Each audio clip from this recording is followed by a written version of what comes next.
Chris Hogg here with Digital Journal. We are live at Innovation Week in Calgary, and I'm joined by Jess Sinclair from the Canadian Council of Innovators. Thank you for joining us.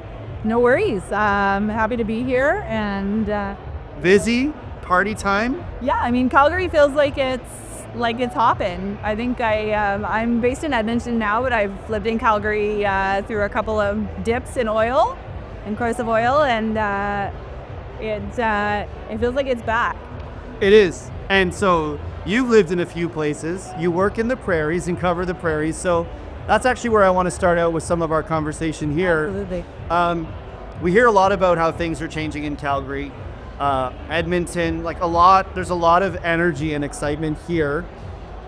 When you look at Canada through the lens of Canadian Council of Innovators, how is Alberta's approach and the innovation policy, how do we compare? Let's set the ground for the audience watching nationally.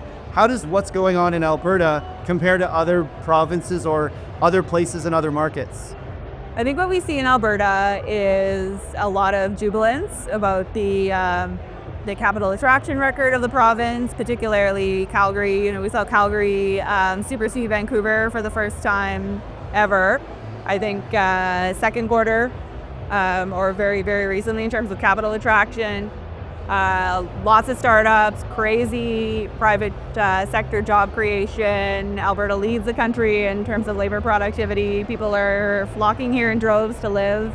There is a tremendous amount of momentum, and my message to government right now is let's not squander that momentum, and let's put some of the policies in place that are going to create some sustainability for the tech economy and for future innovators here. So outside of tech momentum, we are still in a state of, there's been a lot of talk around the lagging Canadian economic performance. For you, what do you think, what role does innovation play and industrial policy in fixing that? I think, it's a big question, but I think Canada has systemically refused to ideate the innovation industrial policies that other jurisdictions have kind of done by reflex, including our neighbors to the south over the past decade. I like to say that we intervene in many other sectors of the economy, but when it comes to innovation, the economy of ideas, we kind of think we want to let the market decide. But that's not what our peers are doing, and so we need to step up to the plate. We're behind in terms of ideating cogent AI policy. We're behind in terms of intellectual property commercialization. In Alberta specifically, there's a strong desire on the part of the government, from the establishment of the Tech and Innovation Office onward, but again, we're still missing some of those key pieces. They're working on it. We're optimistic about new privacy legislation, but we really hope that the governments start to kind of move beyond the scale-up phase in their own minds and start to think about the companies that are scaling from millions to multi-millions and multi-millions to billions that really underpin our productive economy. So let's unpack that a little bit. You've touched on provincial data privacy, intellectual property commercialization strategy. The Canadian Council of Innovators has talked about those things as being the most important driver of value for Canada. Why is that? Because ideas are the new resources. Canada writ large, including at the provincial level, is very much stuck in the sort of resource economy wherein you have a finite number of things kind of being traded as commodities. And really we need to start thinking of the marketplace of ideas as, underpinning productivity in the 21st century. And so, for example, many of our OECD peers were 16th in labor productivity, by the way, in the OECD, which is pretty shameful. Many of our OECD peers that are superseding us in terms of labor productivity are exploring supply side solutions like government procurement in support of domestic innovation. They have really, really clear strategies around intellectual property commercialization. In fact, they've mandated their post-secondary institutions to kind of think about these things. When it comes to the research being done on their campuses, they're supporting patents at the early stage with real money. They're thinking about capital for scale-ups as opposed to just sort of ribbon cuttings for incubators. And not that we don't need a healthy startup ecosystem, but really the more bright minds and big ideas we can keep in Canada, the more value we can bring to our economy and our larger ecosystem. I want to come back to taking startups to scale ups and keeping Canadian talent here, but to touch on procurement, you mentioned your organization has been vocal on frontline service technology and the way it's procured, in particular in the healthcare and the health technology space. Can you unpack, why is that so important and why is that a focal point for you?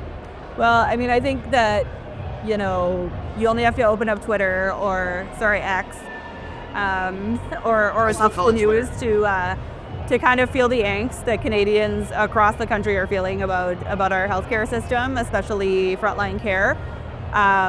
Many jurisdictions across Canada, including Alberta, are currently undergoing massive transformations in terms of the way that they deliver healthcare. Many policymakers are speaking to the need for better technology. For example, in rural diagnostics, which is a huge opportunity. We've got populations that have been historically underserved in terms of diagnostics. They have to travel long distances. We're a big country. We know that geography is a challenge. And there are technological solutions to that are being ideated by Canadian companies, but they're not being engaged properly by government. The procurement process in general, both inside and outside of health tech, is a cumbersome one. RFPs are written in such a way that many companies have to hire consultants to, finish that paperwork. And there's another layer of red tape if, for example, they're getting SHRED grants, 30% of which currently go to consultants, and a big chunk of which goes to foreign multinationals. And so there's a strong, I think in general, and this isn't just a Canadian problem, but there is a strong favoritism of governments toward incumbent contractors, and in the marketplace of innovative ideas, that doesn't serve Canadians well, nor does it a national economy build. You're talking about allocating program funding, whether it's SHRED or other resources. Governments focusing on outcomes as it relates to when they're thinking about allocating programming or funding, is that not happening today? Well, what's interesting is that, a few university researchers in this space and sort of entrepreneurs in residence types have been talking lately about the way that Canada kind of backfills its programming when it's not performing well.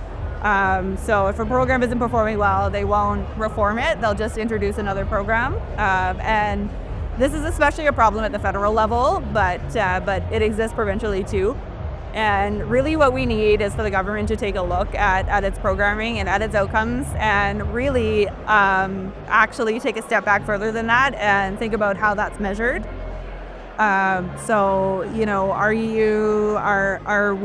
we killing companies in the cradle because our IP commercialization regime is too cumbersome for the folks that have the best ideas? Are we, seeing companies exit early because they can't get a sort of like a foothold in Canada? Are we seeing companies that aren't able to hire talent because multinationals have come in and sucked it all up, or because talent has gone overseas or south? We know that we lose 1/4 of our top STEM grads in Canada, and it's because frankly, like, the opportunity in certain contexts is not here, and so we need to figure out how to remedy that. And really, there was a National Post piece just penned by a young woman from Montreal who talked about how, people with big ideas young people with big ideas increasingly don't see a future for themselves in Canada. So, we can extrapolate that to housing and cost of living, and this sort of death by a thousand cuts that measures like the capital gains increase introduce. I think companies are just. I think great minds who are founders of companies in Canada are feeling a little bit overburdened at this point with red tape, with lack of support from governments, with lack of new ideas about how to approach old problems. And I think we can be doing more and we can be doing better. For example, just pulling an idea out of the sky, like we've talked about things like Shred Nexus Pass. Why are we saddling our best and brightest with paperwork and with RFPs that are designed to promote the growth of new ideas? And how can we think about this a little bit differently and have a more sort of logical conversation? So, final words then, with those challenges and some of the opportunities that you've talked about, what if you had to give a report card ranking on how the Prairies is doing right now, and what does it mean for Canada? Where would you say we're at, and one piece of maybe some parting advice on where do we need to focus? I think that something that we have on the Prairies that is really positive is entrepreneurialism. It's been said over and over again, but our governments, from Manitoba, which the Canoe government just appointed a new minister of innovation and new technology, who we're very excited to work with, to Saskatchewan, where Premier Scott Moe talked about increasing the tech sector workforce twofold, I believe, don't quote me on that, but during the election.